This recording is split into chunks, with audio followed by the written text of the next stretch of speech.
Assalamu alaikum wa rahmatullahi ta'ala wa barakatuh. Derɗiraɓe tedduɓe mi silminake dow mon. En ɗon mari qissa wa ibra, qissa be miccuwe. Qissa ɗo ka darniyam miɗon no waylita hane pasti ha internet, ma qissa man ka atiriyam ka darniyam, ende jangumi ka bo tawmi ka yottake daranego. Qissa ka ɗum ka waɗi ha Algérie, ha Aljazair. Dottijo marɗo duuɓi konɗo ha kaywe nder kayweji Jazair, ɓiyi ko nyawi, ɓiyi ko debbo nyawi, ɓiyi ko gaɗanɗo duuɓi 14.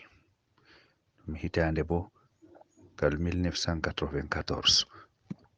Hoci ɓingel o yari ha hopital pamara gonga ha maɓɓe, amma ɓawo ɗon medecin man wimo sai o dilla ha capital, sai o dilla ha Alger, ha capital Jazair man, Algérie man ɗo o huda be hopital manga, wimo hopital nga o yata. Be man o waɗi jahangal ngal o taskanaki ɗum mas'ala latti ka njawanka. O rondi ɓiyi ko o dillidi, o yehi o yetti ha l'hopital man. Ɓawo man ɗo ɓe gerɓi mo, wodi gal wuttudu ha l'hopital man suklantondu nyawu bana ko nandi be nyawu ɓiyi ko man ɗo. O tammuno ha ɓe mbimo man be ha o yata man ɗum daynidirai. O wurti, amma o yehi seeɗa o fami ɗum dayi ɗum, o fami ɗum yahatake sina be mota, na bana o jo'ini foti o yahan be kosɗe.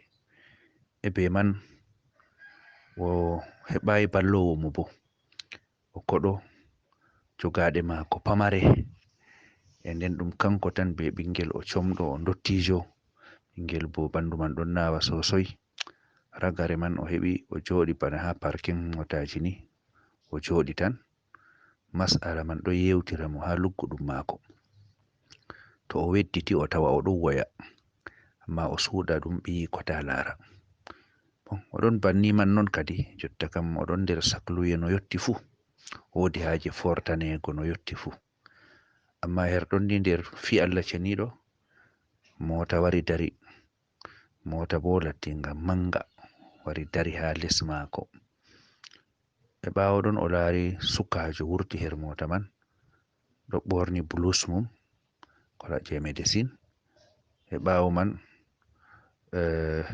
wari sani mo, wiyata mo bappa, noy ɗume haje ma, ɗume jo'ini ma ha ɗo, toyi karne ma, a nyawɗo na, ɓingel ma ɗo nyawngel na, ɗume muskila ma. O tawi ɗon ƴama mo be suklanago mo. O itti karne o hokki, on man laari nde jaɓi karne ni o wi acci largo karne, warti ɗon lara mo kanko.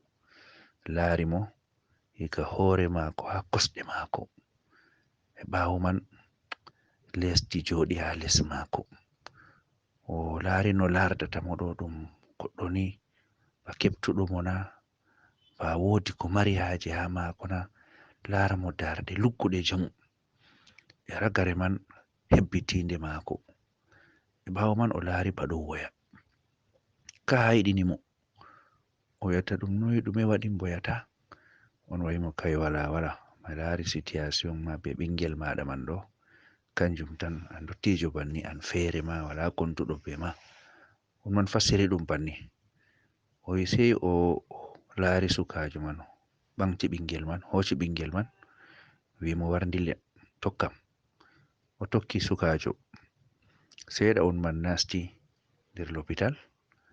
E ɓawo man ɗo o laari ɗum goɗɗo cuklanaɗo masin, mo o fotti fu sanan mo be respect. Jotta ɓe gaddi hande yani bana sariyoyel ngel ɓe gerɓirta nyawɓe man ɗo, ɓe jo'ini mo. E nden o laari on man ɗo umra, ɗon haɗa, e infirmier en ɓe o hawrata pat ɗo respecti mo masin. E be man o ɗo tokki, o fami ase o kam na o goɗɗo mere, wodi no o foti. E be man be palanɗe jawɗe ɓe ɗon dilla, on man nasta o ha ɗo consultation, on man nasti ɗo ha examen ji, ɗo radio, ɗo ecography, ɗo widdi babeji ɗuɗɗi. Ragare majum dilliri mo ha block. Ɓawo man hidde ko 16h ɓe operi ɓingel. E nden ɓawo disde ɓingel fintoy. Ɓe kolli opération man bo resisi, opération man woɗi. E be man o yetti Allah ceniɗo, e bo o usi bo derkejo oɗo mo o matata ɗum. Allah non soggi waddani mo, jaggani mo be hore mum, be jawdi mum, be pouvoir mum nga mari ha nder l'hôpital man ɗo. O wi'ata on man a waɗaniyam mboɗenga, luttan nga ɗo tari ha dande am ha mi maya, ɗum ɓuri ha mi yejjita ɗum.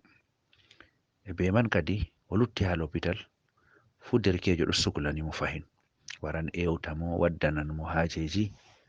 E ɓawo nyalɗe tati médecin cekɗo mo man ɗo wi mo ça va, ɓe liberi mo, jotta kam foti o huca.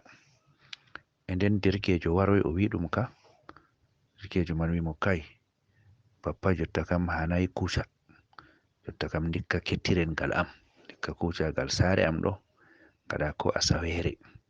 Ɓingel ɗo o tampi, o nyauɗo, ngam man dikka o lutta ha sare ɗo ha de'itanen dama mako man boɗɗum tawon puɗɗon dillugo.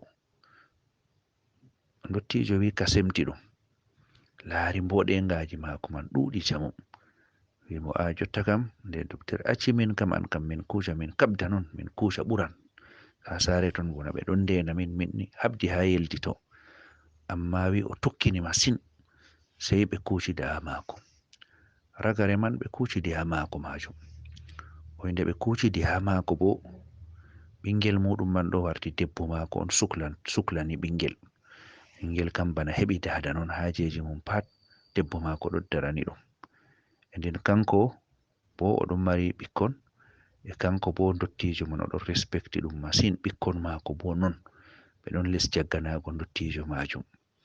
E nden fahin ɗum ɓuri hayiɗinko mo. Ɓe lutti banni kadi disde ha ɗum waɗi bakinta nyalɗe. E nden jemma jeɗiɗabre bana jango man ɓe ummitito, on man waddi nyamdu ha ɓe nyama, amma dottijo man ɗo nyamai.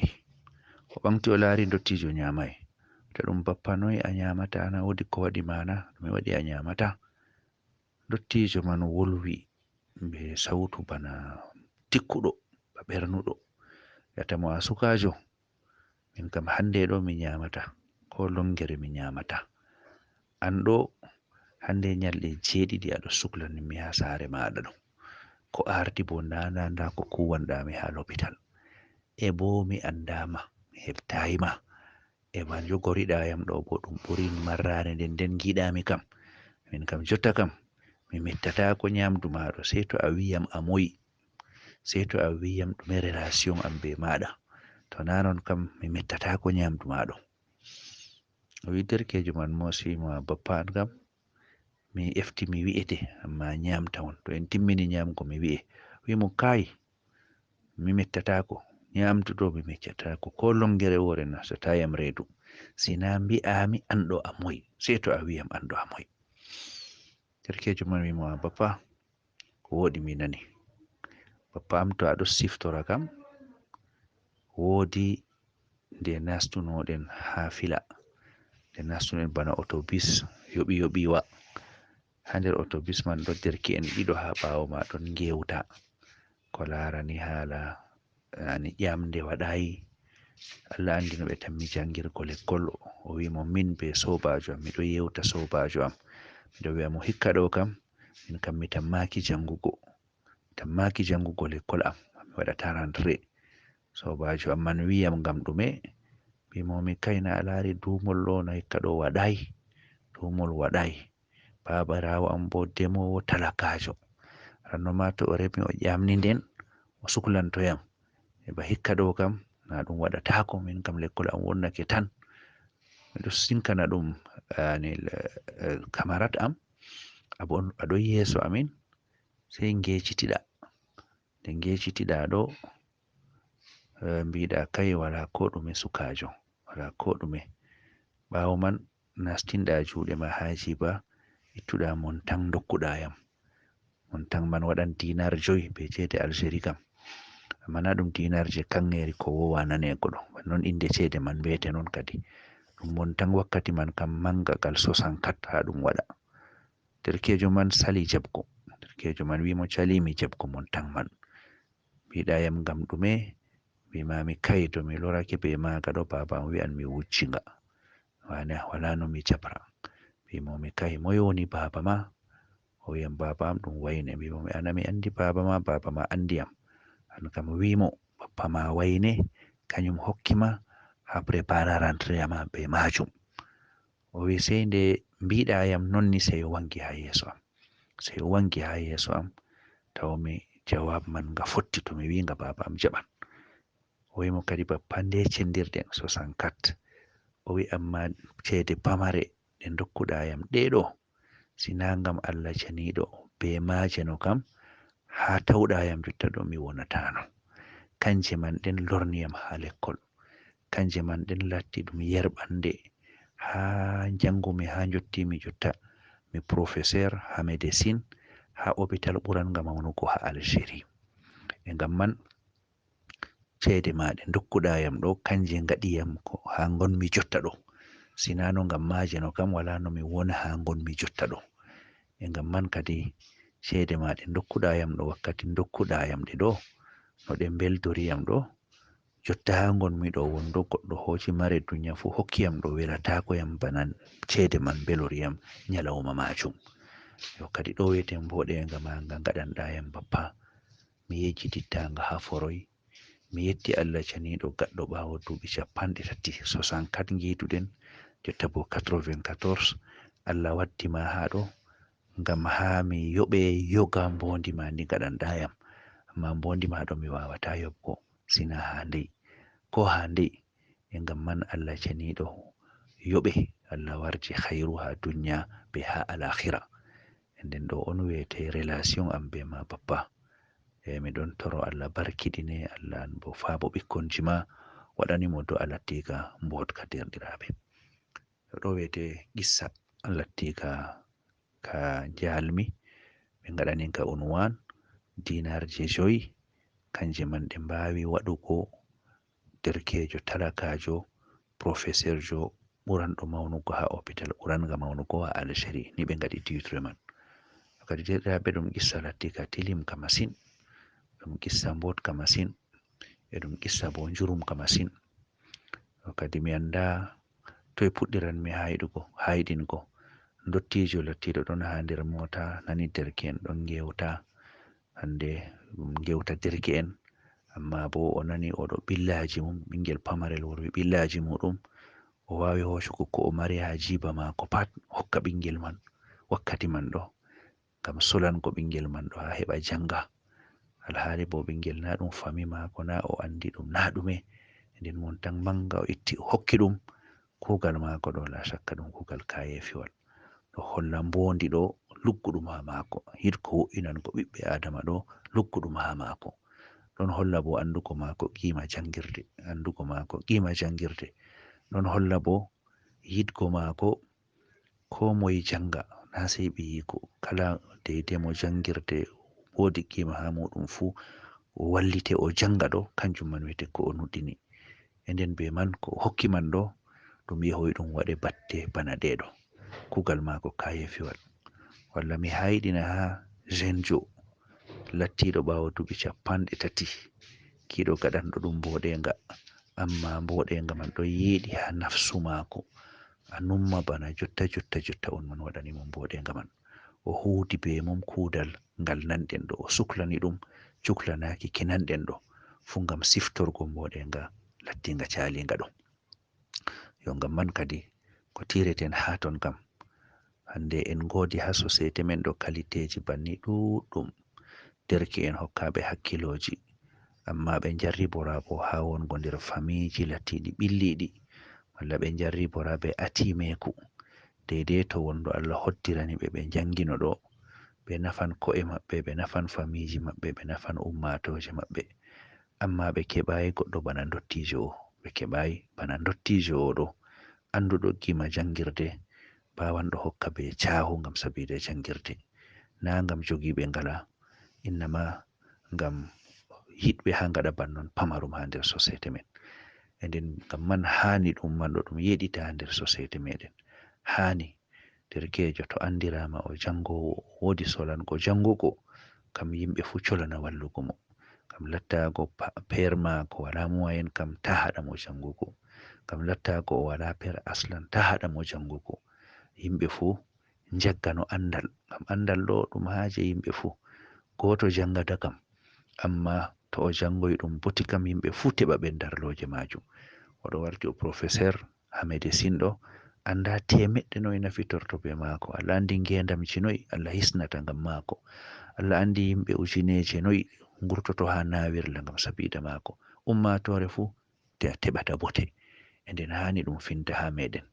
E non bo hani bo goɗɗo to o waɗanama kam, ko derke'en meɗen man ɗo, to o waɗanama ta o latto o gulowo moƴƴere.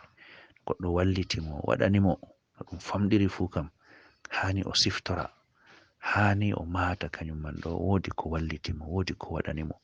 Fuɗɗai ga saro babirawo mako lattiɗo noyi o darorto ɗum sungulla mum, ha warta ha jananno to wonɗo waɗanimo o latta o anditowo, bana goɗɗo o, bana jeune o hokki misal boɗɗum ha dow majum. E ngam man kadi ɓe mbi'a hande awu boɗɗum coda boɗɗum.